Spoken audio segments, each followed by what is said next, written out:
Apakah familiar dengan data pribadi? Cukup familiar. Familiar, itu data-data yang secara personal bisa mengidentifikasi saya sebagai seseorang. Kita mungkin uraikan apa yang termasuk data pribadi, alamat, NIK, Nama, di tanggal lahir, ketika KTP. Mungkin nomor BPJS. apakah pelindungan data pribadi ini penting? kita sebagai pribadi nggak mau kalau data pribadi kita itu kayak diketahui semua orang gitu.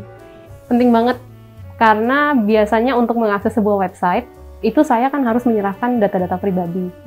Dan saya tentu saja nggak happy kalau misalnya data-data tersebut digunakan oleh atau bisa diakses oleh orang. Contohnya mungkin yang paling penting adalah nomor yang berhubungan dengan finansial, nomor kartu kredit, nomor rekening, hal seperti itu. Bagaimana pendapatmu tentang perlindungan data pribadi di Indonesia? Menurut saya perlindungan data pribadi di Indonesia sebenarnya belum terlalu ditegakkan ya. Belum, karena contohnya ada aplikasi yang belum diregulasi, sehingga ketika kita install aplikasi tersebut, ternyata aplikasinya bisa mengakses data-data kita yang ada di dalam HP. Apakah pernah isi form atau survei dari internet? Belum pernah. Mungkin pernah. Selanjutnya, apakah nggak takut kalau data itu bocor?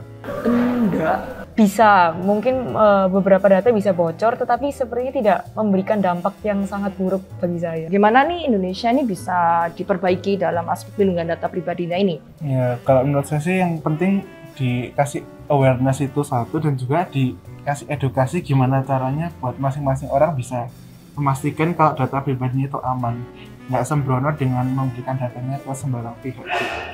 Soalnya kan memang banyak yang pihak-pihak yang berusaha untuk memperoleh data itu, sedangkan kalau kita nggak tahu bagaimana cara melindungi diri sendiri, ya jadi sulit buat government juga bisa memberikan perlindungan bagi kita.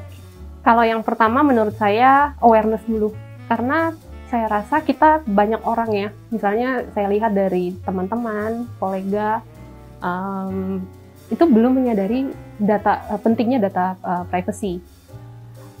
Kemudian kalau dari yang disebutkan tadi, menurut saya yang kedua itu regulasi. Jadi pemerintah itu harus berperan aktif dalam melindungi data pribadi dari penduduknya. Dan menurut saya ya, pemerintah itu bisa belajar banyak dari negara-negara yang sudah punya peraturan privasi yang cukup komprehensif. Contohnya Eropa. Nah, itu bisa belajar dari situ dan apa yang bisa kita aplikasikan di Indonesia.